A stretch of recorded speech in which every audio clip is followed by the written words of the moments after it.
तो टाइगर श्रॉफ और श्रद्धा कपूर के फैंस के लिए आज की मूवी होने वाली है काफ़ी ज़्यादा स्पेशल, क्योंकि आज हम एक्सप्लेन करने वाले हैं बागी पार्ट 1, जहां पर हमें सुनील ग्रोवर भी दिखाई देने वाले हैं, जो कि श्रद्धा के फादर यानी कि सिया के फादर हो। यहाँ पर है Raghav the villain of this movie, जिसके मुझे मोटिवेट करता है इस मूवी को एक्सप्लेनेशन को कंप्लीट करने के लिए, जहाँ पर कुछ ऐसे विलन्स को डालकर इनके बीच की दूरियाँ बढ़ाने की कोशिश की जाती है सिया और रानी की। और अगर आपने ये मूवी देखी है तो ये एक आइकॉनिक मूवी है जो कि मुझे ऐसी लगती है, और ये डायलॉग तो आपको याद होगा। हाँ, क्योंकि तू जहाँ भी जाएगा ना, लोग बोलेंगे चल बेटा आगे बढ़। ओके तो मूवी की स्टार्टिंग में हमें बैंकॉक नाम की सिटी दिखाई जाती है, जिस सिटी के अंदर बिरजू नाम का लड़का एक घूम रहा है, मतलब कि वो है राघव का सबसे बेस्ट फ्रेंड तो यहाँ पर अब वो जा रहा है राघव को ये बताने के लिए कि सिया एक्चुअल में अभी रिसेंटली कहाँ शूटिंग कर रही है, क्योंकि वो रिया को फाइंड आउट कर रहे हैं, सिया को सॉरी। तो यहाँ पर रिया और सिया में कन्फ्यूज मत होना, क्योंकि मैं ऐसा ही एक्सप्लेनेशन करता हूँ। यहाँ पर हमारा राघव उसका फाइंड आउट करने की कोशिश कर रहा है, जहाँ पर वो शूटिंग लोकेशन पर शूटिंग कर रही है। और यहाँ पर आई है उसे कुछ चोट, जहाँ पर उसका फादर यानी कि उसका असिस्टेंट भी बोल सकते हो आप, ये है उसे मारता है राघव सबसे पहले जाकर चपेट, क्योंकि उसने लिए थे सिया के रिश्ते के साथ इसके कुछ पैसे लिए थे, जिसके कारण अब वो इसे चपेट मार रहा है। लेकिन सिया ये जब देख रही है तो सिया को पकड़कर वो लेकर चला जाता है बैंकॉक के लिए, और यहाँ पर इनडायरेक्टली उसने कर ली है किडनैपिंग। और यहाँ पर जो मूवी का डायरेक्टर था और उसका फादर यानी कि सुनील ग्रोवर, उसकी जो शिकायत है लेकर जाते हैं पुलिस वालों के पास कि सिया को उन्होंने किडनैप कर लिया। लेकिन यहाँ पर नेता लोग और वो सब लोग कुछ नहीं कर सकते, क्योंकि राघव जो कि इतना ज़्यादा अमीर है और इतना ज़्यादा पावरफुल इंसान है कि उससे कोई भी पंगा नहीं लेना चाहता, राइट। तो अब यहाँ पर वो एक मिनिस्टर के पास भी जाता है जो कि उनकी कोई हेल्प नहीं कर सकता। तो अब डायरेक्टर कहता है कि हमारी हेल्प कौन करेगा, तो यहाँ पर सुनील ग्रोवर कहता है कि एक जन है जो हमारी हेल्प कर सकता है, जो कि कोई और नहीं है, इस फिल्म का हीरो है, वो है रॉनी। तो रॉनी एक मार्शल आर्टिस्ट है जिसकी कुछ कहानी है पीछे पास्ट में, जहाँ पर अब हमें पता चलता है कि रॉनी एक बच्चे का ऑपरेशन कर रहा है जिसकी आवाज़ ठीक हो जाएगी अगर उसे कुछ पैसों की नीड है।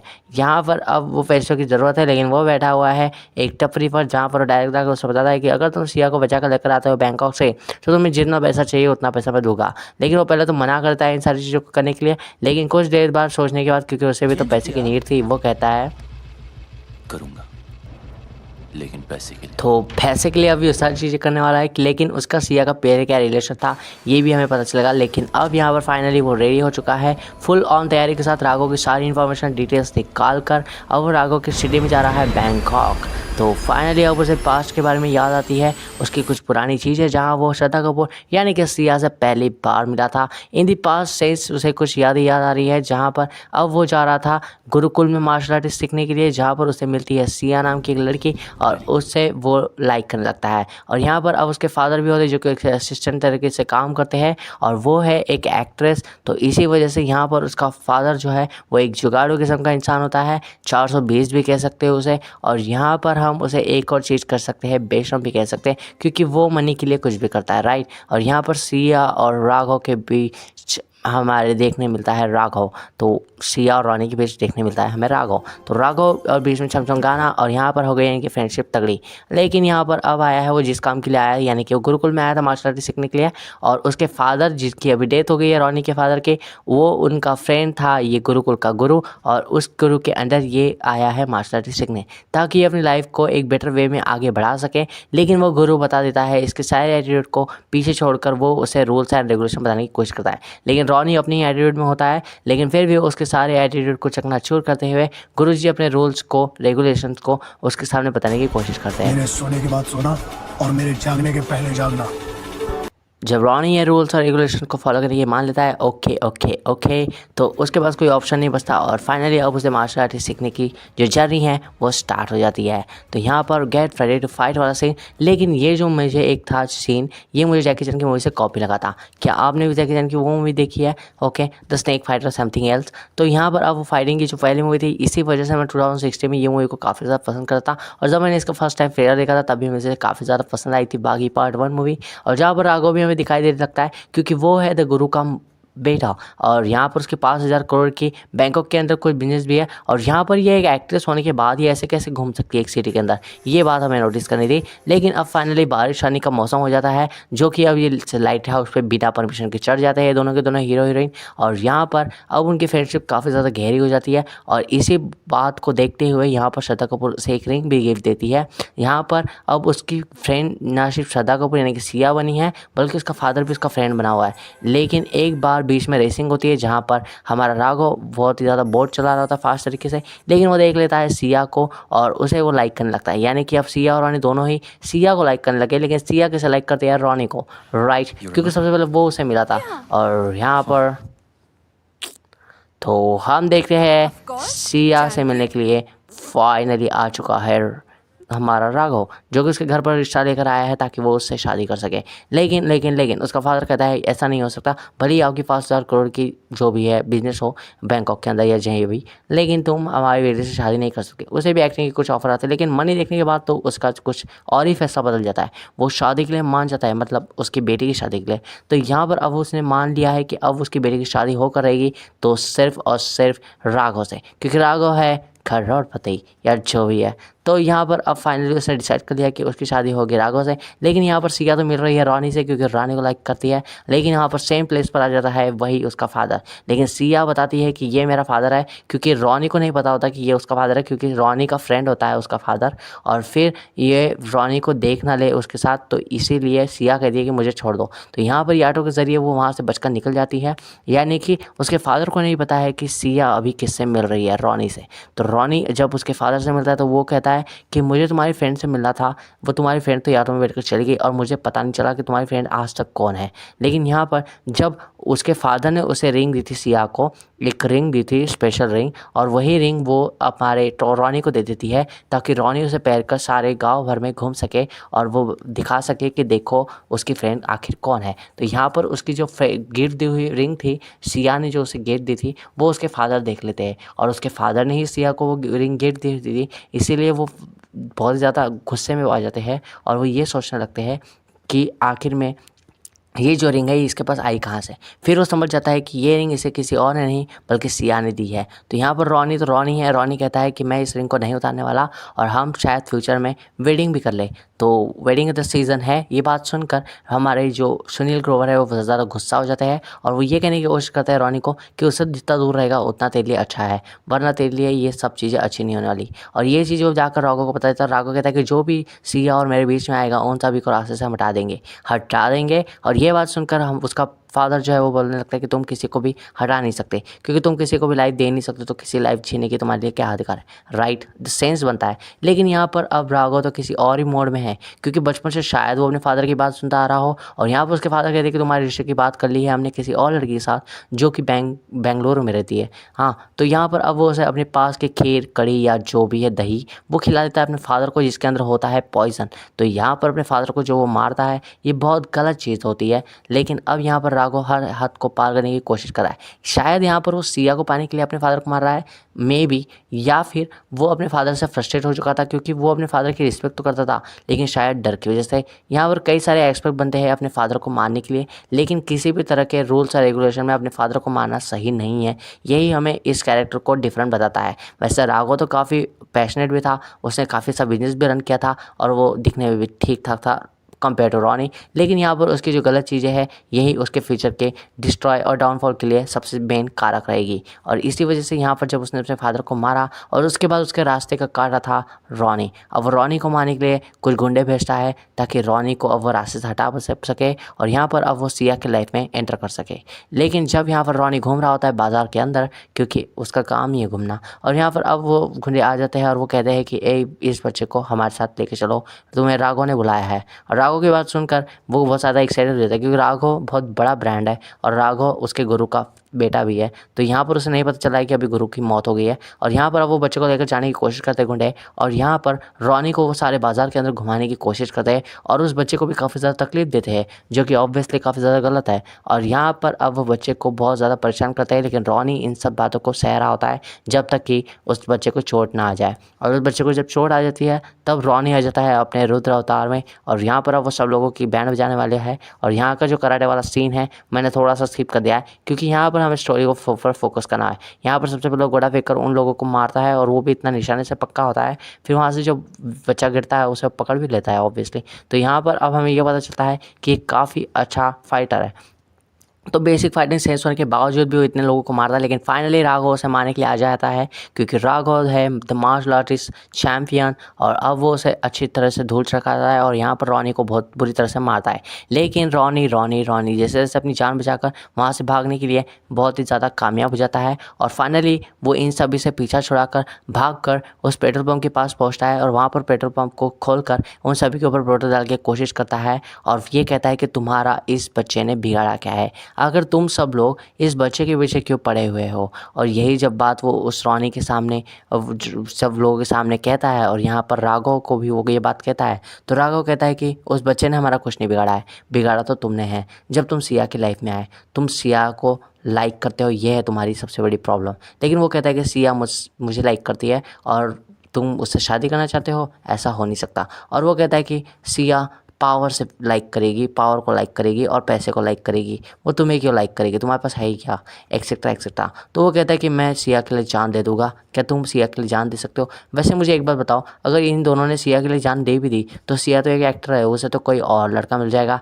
बहुत ही ज़्यादा सेंसलेस बात हुई। चलो ठीक है, अब आगे बढ़ते हैं हम इस मूवी के। तो यहाँ पर अब वो कहता है कि अभी तो मैंने स्टार्ट किया है। तो यहाँ पर अब ये सीन का यहीं पर एंड हो जाता है और ये दोनों कुछ कर नहीं पाते, सिर्फ बातें करते हैं। और यहाँ पर हमें पता चलता है कि गुरु की अंतिम संस्कार चल रहा है जहाँ पर उनके जो शव है उसे जलाया जा रहा है। जहाँ पर अब रॉनी एक डीपेस्ट इमोशनल मोड में पहुँच चुका है जहाँ पर वो उनकी याद में शायद वहाँ पर प्रे कर रहा है और रेस्ट इन पीस का प्रे कर रहा है। लेकिन पुलिस वाले तो पुलिस वाले हैं, यहाँ पर अब रॉनी को पकड़ने के लिए आ जाते हैं और वो कहते हैं कि तुमने जो पेट्रोल बहुत ज़्यादा बहाया है उसके चक्कर में हम तुम्हें अरेस्ट करते हैं। ऐसा कौन सी पुलिस करती है मुझे तो नहीं पता, लेकिन फिर हमें पता चलता है मूवी के अंदर कि ये सब राघव के करने के ऊपर हुआ है। यहाँ तक तो ठीक था, लेकिन वो फादर भी उसके अंदर मिक्स्ड विथ ईच अदर, यानी कि वो भी उनसे मिला हुआ है। जब ये बात रॉनी को पता चलती है तो रॉनी वो जाकर बताता है सिया को। अब सिया तो इतनी ज़्यादा उसके फादर के ऊपर भरोसा करती है कि वो उस पर भरोसा ही नहीं करेगी। वो कहती है कि एक फादर के लिए एक डॉटर क्या होती है क्या तुम्हें पता है, एक बेटी के लिए एक बाप के लिए अपनी बेटी क्या होती है तुम्हें पता है, तो मैं अपने फादर के बारे में ये सारी बातें क्यों सुनूं। तो रॉनी कहता ठीक है, तुम्हें मेरे बातों पर भरोसा नहीं आएगा, यही तो वो लोग चाहते थे और हमारे बीच दूरियां आई, यही तो वो लोग चाहते थे। ठीक है, तुम्हें मेरी बातों पर भरोसा नहीं करना है तो मैं अब गुरु के बताए हुए निर्देशों पर चलूँगा। और वो यहाँ पर सिया को छोड़कर चला जाता है और सिया इन बातों को सुनकर बहुत ही ज़्यादा इमोशनल हो जाती है। और यहाँ पर एक गाना है तेरी यादों के तरह तेरे पैरों के निशान अंकित तिवारी का, आप सुन सकते हो। यहाँ पर अब सिया बहुत ज़्यादा फ्रस्ट्रेट हो गई और ये सोच रही है कि कैसे रॉनी उसके साथ रिश्ता तोड़ सकता है, फ्रेंडशिप का रिश्ता, जो कि फ्यूचर में शायद वेडिंग भी कर ले। लेकिन यहाँ पर अब उसका फादर उसे कन्विंस करने के लिए खुद का सर फोड़कर कोट फाड़ कर आता है और वो कहता है कि रॉनी ने मुझे बहुत ज़्यादा पीटा है, एक नंबर का झूठ बोलता है वो। और यहाँ पर उसे वो एक नकली अंगूठी ला कर देता है और कहता है कि रॉनी ने तुम्हारी दी हुई अंगूठी फेंक कर मुझे दी और कहा कि वो अब तुम्हारे साथ कोई रिलेशन नहीं रखना चाहता इन फ्यूचर, राइट। तो यहाँ पर सिया अब हो जाती है फ्रस्ट्रेट और वो कहती है कि अब हम यहाँ पर नहीं रहेंगे, हम इस जगह को छोड़कर कहीं और चले जाएंगे। तो इसी जगह से जब यहाँ पर वो रूम छोड़कर दूसरी जगह रूम ले ली थी उसे भाड़े से सिया ने, तो वहाँ पर उसे किडनैप कर लिया था उन राघव ने। तो राघव को राघव से उसे छुड़ाने के लिए अब वो जा रहा है बैंकॉक, जैसे कि हमने स्टार्टिंग में देखा था।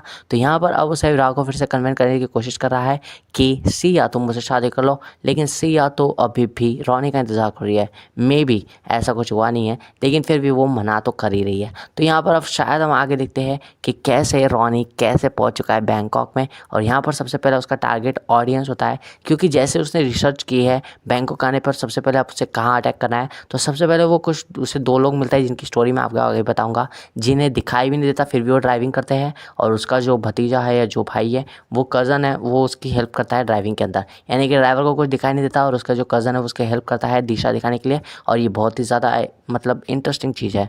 तो यहाँ पर फाइनली रॉनी उन दोनों को लेकर पहुँच रहा है एक फाइटिंग स्टेडियम के अंदर, जहाँ पर फाइटिंग चल रही होती है और बहुत बड़ा सा फाइटर सभी लोगों को बुरी तरह से मार रहा होता है। लेकिन रॉनी अब ये फैसला करता है कि वो इस रिंग के अंदर घुसेगा। और ये जो चाइनीज़ आपको आदमी दिखाई दे रहा है ये राघव के मेन फाइटर का भाई है। तो यहाँ पर सबसे पहले वो टारगेट करता है इस इंसान को ताकि वो एक एक करके रॉनी के पास पहुँच सके इन सभी लोगों को ख़त्म करके। तो सबसे पहले रॉनी ये डिसाइड करता है कि ये जो फाइटर सबको मार रहा है इसे वो सबसे पहले ख़त्म करेगा। और वो ख़त्म करने के पीछे का जो मकसद है वो पैसा कमाना नहीं है बल्कि उस इंसान को ये मैसेज देना है कि वो अब इस बैंकॉक सिटी के अंदर आ गया है, राइट। तो यहाँ पर अब सबसे पहले ये जो फाइटर है इसे मारने के लिए रॉनी अब रिंग के अंदर उतर चुका है। तो रॉनी अब बहुत ही ज़्यादा डिफरेंट लुक में दिखाई दे रहा है, यानी कि उसके कैरेक्टरिस्टिक बदल चुके हैं, उसके मॉरल्स बदल चुके हैं।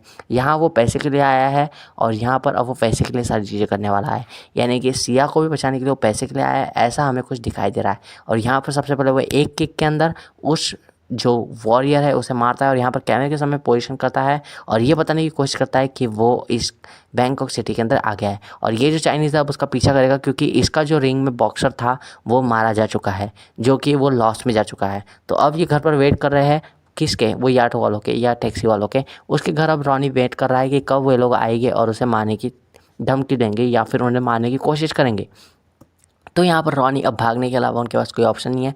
लेकिन साथ ही साथ ये वाला जो राइट कराटे सीन था ये भी मैंने स्किप करने की कोशिश की है। वैसे ये वाला सीन भी काफ़ी अच्छा था। वैसे मैंने कमांडो मूवी जो है उसके अंदर सारे फाइटिंग सीन्स बिल्कुल भी स्किप नहीं किया है। और यहाँ पर फाइनली हम देखते हैं कि बिरजू के पास वो पहुंचता है, सॉरी रॉनी, और रॉनी उससे धमकी देता है कि तुम्हारी वाइफ को मार दूंगा अगर तुम मुझे राघव की सारी इन्फॉर्मेशन नहीं दोगे। तो सिया एक्चुअल में कहाँ पर रुकी हुई है, सिया को एक्चुअल में कहाँ पर किडनैप करके रखा हुआ है, ये सारी इन्फॉर्मेशन मुझे दो वरना तुम्हारी वाइफ जाएगी मतलब सीधा ऊपर। तो यहाँ पर अब वो सारी इन्फॉर्मेशन बताता है कि फर्स्ट फ्लोर पर कौन है, सेकंड फ्लोर पर कौन है, थर्ड फ्लोर पर कौन है और फोर्थ फ्लोर पर कौन है। तो यहाँ पर फाइनल फ्लोर पर सिया को उसने किडनैप करके रखा हुआ है। लेकिन फर्स्ट से फोर्थ फ्लोर तक तुम्हें कुछ सारे फाइटर्स मिलेंगे जिन सभी को तुम्हें अकेले मारना होगा नॉन स्टॉप। तो यहाँ पर अब ये सारी इन्फॉर्मेशन लेकर रॉनी को एक आइडिया तो लग जाता है कि ये सारे प्रोफेशनल किलर वहाँ पर मौजूद है जो कि राघव के अंडर में है और अगर वो वहाँ जाएगा तो उसकी जान को सबसे ज़्यादा खतरा है। और फाइनली में उसे मिलेगा एक चाइनीज़ जो कि चैन हम नाम दे देते हैं, कुछ फ़र्क नहीं पड़ेगा, चैन दो चू दो। लेकिन यहाँ पर अब फाइनल स्टेज में उसे सिया मिल जाएगी। तो इतना सब करने के बाद अब हम देखते हैं कि सिया जो है वो फाइट करने लगती है अपनी जान बचाने के लिए ताकि वो यहाँ से बचकर निकल सके। और इसी फाइटिंग सीन्स के अंदर उसे पहुँच जाती है एक चोट और सिया को चोट जैसे ही लगती है उसे फ़ोन आता है राघव का कि राघव फ़ोन करता है बिरजू को। अब बिरजू क्योंकि उसका सबसे ज़्यादा अच्छा फ्रेंड है और इतनी सी चोट के लिए वो उसे ले जा रहा है हॉस्पिटल और इसी हॉस्पिटल ले जाने के चलते वो बिरजू को फ़ोन करता है और कहता है कि सिया को चोट लग गई है और तुम सबके सब ऑफिस आ जाओ। यानी कि बिरजू जो कि घर पर रुका हुआ था उसे धमका रहा था रॉनी। अब रॉनी को पता चल गया है कि सिया को चोट लग गई है और वो एक हॉस्पिटल में सबमिट करने वाले हैं सिया को। तो सिया को पकड़ने के लिए या सिया को बचाने के लिए रॉनी भी वहाँ चल जाता है। अब रॉनी को एक सबसे अच्छा गेटअप चाहिए वहाँ पर छुप कर जाने के लिए, तो वो लेता है हॉस्पिटल के डॉक्टर का रूप यानी कि बहरूपिया और एक नर्स के पीछे छिपक कर चले जाता है। और यहाँ पर जो नर्स है वो उन्हें बता दी है कि एक्चुअली तुम लोग कौन हो भाई, एक में को पहचानते हो क्या। लेकिन ये सारी गलती अब वो नर्स की क्या थी, नर्स को क्यों मारना था, राइट। लेकिन सिया को तो फाइट का हर एक मौका ही चाहिए और सिया ने उसे मार दिया है एक धक्का। और यहाँ पर उन सभी को बेवकूफ़ बनाकर सिया और रॉनी चल रहे हैं अपने रास्ते। लेकिन राघव एक स्लो मोशन में एक रन अप करता है और जब वो पीछे मुड़कर देखता है तो रॉनी और सिया उसे दिखाई देते हैं। वैसे तो मैं इन्हें तभी पहुंचा कर लेता था बिना भागते हुए, अगर मैं राघव की जगह होता तो इन लोगों को वैसे ही पहचान लेता क्योंकि श्रद्धा कपूर को और टाइगर श्रॉफ को पहचाना इतना बड़ा काम नहीं है, राइट। लेकिन अब शायद राघव ने थोड़ी लेट करी लेकिन गलती नहीं की, इन लोगों को पहचान लिया। लेकिन यहाँ पर वो गले के ऊपर उसका चाकू रखता है और कहता है कि मुझे इसे मारने में ज़्यादा टाइम नहीं लगेगा क्योंकि मुझे कोई फ़र्क नहीं पड़ता। ये बात सुनकर तो श्रद्धा कपूर भी एक मिनट के लिए चौंक हो जाती है, लेकिन वो ये सब श्रद्धा कपूर को बचाने के लिए करता है, राइट, सिया को। तो यहाँ पर राघव भी सुपरमैन के तरीके वहाँ पर पहुँच जाता है नीचे की तरफ, लेकिन उसे कोई दिखाई नहीं देता। और यहाँ पर जो जैकी चैन है मतलब कि ये कराटे वाला मास्टर, ये भी उन्हें पीछे लगा हुआ है क्योंकि इसके भाई की किडनैप करा हुआ है रॉनी ने। क्योंकि जब हमने फाइटिंग सीन में देखा था अब इस सब लोगों को ठोक मारते हुए ऊपर चले जाते हैं, मतलब हॉस्पिटल का दरवाज़ा शायद मतलब लोहे का नहीं होगा, शायद वो लकड़ी का ही हुआ, तभी तो वो तोड़कर उसे बाहर निकल जाते हैं, राइट। अब यहाँ पर वो जो चैन है उसका भाई को उसने मार दिया है जो कि बॉक्सिंग रिंग के अंदर चला रहा था। और यहाँ पर सिया बचकर निकल जाती है और जो उसे लॉकेट दिया हुआ था हीरे का वो उन याटो वालों को दे दी थी क्योंकि वो ब्लाइंड थे और शायद इंडिया से यहाँ पर स्ट्रगल कर रहे थे, मेहनत कर रहे थे बेचारे, तो उनकी हेल्प करने के लिए सिया ने आगे हाथ बढ़ाया। ये बहुत अच्छी बात थी। मतलब हेल्प करो और अच्छे से रहो, ये एक एक्ट्रेस को जानना चाहिए। तो यहाँ पर अब सिया की और जो रॉनी की मिसअंडरस्टैंडिंग थी, जो कि हमने पहले देखी थी कि कैसे वो रिंग वो देख लेती है बारिश आने के बाद, क्योंकि बारिश इनके लिए लकी होती है ना। हाँ, तो यहाँ पर अब वो रिंग देख लेती है, जिससे उसे पता चलता है कि रॉनी ने उसे कभी भी धोखा नहीं दिया था, और वो जो रिंग उसके फादर ने उसे लौटा कर दी थी, यहाँ पर हमें पता चलता है कि उसके फादर ने ये सारी धोखाधड़ी की थी और उसे एक झूठी रिंग लाकर थमाई थी ताकि वो रॉनी से दूर हो जाए, और उसे ये पता चल जाए कि रॉनी उससे बात करने में इंटरेस्टेड नहीं है, बल्कि रॉनी तो बहुत ज़्यादा इंटरेस्टेड था, उसके पास तो अभी भी वो रिंग थी जो कि सिया ने उसे दी थी उस टाइम पर। तो यहाँ पर ये सारी जो करतूत है उसके फादर की अब सिया को पता चल गई है, और उसे ये पता चल गया है कि कभी भी रॉनी ने उसे धोखा नहीं दिया था, और रॉनी हमेशा वो रिंग पहनकर घूमता था सारे बैंकॉक से लेकर इंडिया से लेकर सभी जगह। और यहाँ पर अब वो सुनील ग्रोवर को समझ जाती है कि वो कितना बड़ा मनी का लालची है, राइट। और यहाँ पर वो रिंग पहने हुए अब वो घूम रहे होते हैं और काफ़ी अच्छा टाइम स्पेंड भी कर रहे होते हैं, लेकिन फिर से आ जाते हैं राघव के गुंडे और वो चाइनीज़, क्योंकि फाइनली इनकी रीच सब तक है। अब इन लोगों को घूमना ही था तो इंडिया आकर ये घूम सकते थे, लेकिन नहीं। यहाँ पर अब वो चैन मर चुका है और इसी के बदला को लेने के लिए यहाँ पर चैन का भाई ब्रूस ली आ गया है, और यहाँ पर अब वो बिरजू भी आ गया है। अब बिरजू का एक कॉन्सेप्ट हमें एक समझना होगा कि बिरजू हमारे रॉनी के साथ मिला हुआ है, क्योंकि उसने उसके वाइफ की जान की छुड़ा दी थी, मतलब उसके वाइफ की जान नहीं ली थी बिरजू के वाइफ की। तो इसलिए बिरजू को ये समझ आ गया है कि रॉनी एक सही इंसान है, लेकिन यहाँ पर राघव के अंडर में है वो है, तो उसे रॉनी को मारना ये सबसे फर्स्ट प्रायोरिटी पर है, राइट। तो यहाँ पर अब सबसे पहले वो रॉनी को मारने की कोशिश करेगा। देखिए, मुझे कोई अंडरस्टैंडिंग अगर आपको नहीं समझी होगी तो प्लीज़ थोड़े अच्छे से मैं आपको समझाने की कोशिश करूँगा कि रॉनी को अब ये सब लोग मारते हैं और एक बार उसे गोली मारकर यहाँ पर आ जाते हैं फिर से सिया को लेकर, राइट। यानी सिया फिर से वो खंडर में आ गई है वो बिल्डिंग के, और यहाँ पर वो राघव के अंडर में है। लेकिन बारिश होती है तो सिया को ऐसा लगता है कि शायद फिर से रॉनी वापस आ जाए, और इसी बात को वो राघव से कहती है, और राघव तो फिर हंसने ही लगेगा ना, क्योंकि उसे अभी अभी गोली मारकर वो लोग यहाँ पर सिया को लेकर आए हैं। लेकिन रॉनी को जब यहाँ पर वो जिंदा देख लेता है कैमरे के अंदर, तब वो समझ नहीं पाता कि रॉनी एक्चुअल में बचकर कैसे आ गया, क्योंकि उसे खुद बिरजू ने एक गोली मारी थी। लेकिन जब वो रॉनी को एकदम से इतने सारे लोगों को मारते हुए देखता है, और कैमरे के अंदर पोज देना तो हमारा रॉनी बिल्कुल नहीं भूलेगा। और यहाँ पर श्रद्धा कपूर यानी कि सिया भी उसे देख लेती है, और फिर वो बुर्जे से पूछता है कि आखिर तुमने उसे गोली मारी थी या फिर होली में आने वाली पिचकारी मारी थी। लेकिन फिर हमें पता चलता है कि बिरजू के वाइफ को रॉनी ने नहीं मारा था, इसलिए बिरजू ने भी उसे नहीं मारा। और यहाँ पर फिर अब रॉनी वापस आ गया है, और रॉनी को जो उसने इन्फॉर्मेशन दी थी बिरजू ने, जो कि राघव का सबसे अच्छा फ्रेंड था, उसने गोलियाँ फेंक कर उसी पिचकारी वाली गोली से एक मारा था, और यहाँ पर रॉनी जिंदा ही था। अब रॉनी की जान चली जाती है, क्योंकि रॉनी का इतना बेस्ट फ्रेंड था राघव का, और उसने उसे धोखा दिया है। तो राघव का अब पारा हाई हो चुका है, और उसने सबसे पहले अब मार दिया है हमारे बिरजू को। तो बिरजू हो गया है रेस्ट इन पीस, और यहाँ पर अब बाकी लोगों को मारने के लिए वो भेजते हैं रॉनी के पीछे। और यहाँ के जो फायरिंग सीन मैं आपको दिखाने की पूरी कोशिश करूँगा, जहाँ पर रॉनी उन सब के ऊपर भारी गिर रहा होता है और सभी को मारकर एट दी एंड आगे बढ़ रहा होता है, यानी इतने बिल्डिंग के सभी लोगों को मारने के लिए वो आगे बढ़ रहा है। और ये जो सीन था, यहाँ पर अब एक पीछे पड़ जाता है उसकी जानवर, जो कि वेस्ट इंडीज से बुलाया हुआ एक फाइटर होता है। अब इन सब लोगों को मारने के लिए यहाँ पर रॉनी और उस जॉर्डन यानी कि वो जो वेस्ट इंडीज़ का प्लेयर है, उन सभी के साथ फाइटिंग होती है। तो ये फाइटिंग का जो फर्स्ट सीन है, यानी कि फर्स्ट फाइटर के साथ उसकी सीन हो रही है, और यहाँ पर अब वो फाइटिंग ब्रूस ली के जैसा खेल रहा है। और यहाँ पर अब मैं इस कराटे को देखने के लिए 2016 में इस मूवी को देखा करता था, क्योंकि फर्स्ट टाइम बॉलीवुड में ऐसी कोई मूवी थी जहाँ पर कराटे के इतने सारे सीन्स मुझे देखने को मिले। फिर ठीक है, तो यहाँ पर सिया भी अब उसके भरोसे तो बैठने वाली और रॉनी के, तो यहाँ पर वो भी चली जाती है इस जगह को छोड़कर, और वो भी कुछ फाइटिंग सीन्स उसे भी कराने हैं, क्योंकि उसे फ्री की पेमेंट तो मिलने वाली नहीं है। तो यहाँ पर उसे भी कुछ फाइटिंग सीन्स करने होंगे, और कुछ लोगों को मारकर ये साबित करना होगा कि वो भी अपनी जान को बचाने के लिए सक्षम है। वैसे सक्षम होना भी चाहिए, क्योंकि रॉनी इतने सारे लोगों को थक गया होगा, और ये सीन देखकर ऐसा कुछ लोगों को मोटिवेशन आ गया होगा कि सिया भी अपने आप को बचाने के लिए कैपेबल है, और होना भी चाहिए, क्योंकि बागी द रेबल ऐसा ही कुछ इसका टैग था। और यहाँ पर अब चाइनीज़ उसे मारने की कोशिश करता है, क्योंकि उसने उसके भाई को मारा था। और यहाँ पर अब वो रॉनी को बहुत बुरी तरह से मारता है, क्योंकि वो है स्पेशली चाइनीज़ से डिपोर्ट किया हुआ एक कैरेक्टर। लेकिन जब वो अपना फाइनल मूव मारता है उसके गले के ऊपर, तो उसे रॉनी रोक लेता है। हो माय गुडनेस। तो यहाँ पर अब रॉनी उसे सारी दाव को फेल कर देता है, यानी कि उसका जो मेन फाइटर था हमारे राघव का, उसे वो सबसे पहले हड्डी तोड़ वाला एक्शन करके पछाड़ देता है। और यहाँ पर अब हमारा जो मेन कैरेक्टर था जिसके साथ अभी तक उसकी इतनी ज़्यादा फाइटिंग हुई, उसे वो मार देता है।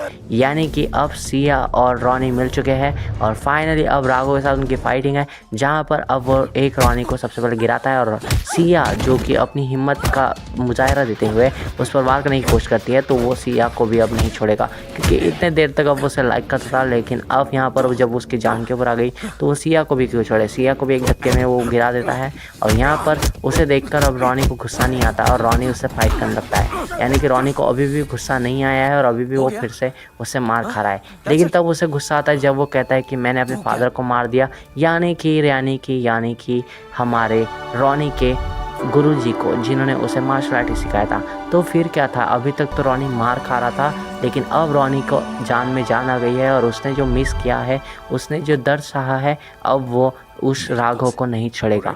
और अब ये उसे बताता है कि मेरे रग रग में गुरुजी का खून दौड़ रहा है और यहाँ पर अब मैं बताता हूँ तुम्हें कि मार्शल आर्टिस्ट क्या होता है। और यहाँ पर वो वही सारी मूव कॉपी करने की कोशिश करके उसे मारने की कोशिश करता है, जो कि उसके फादर ने सिखाई थी राघव के।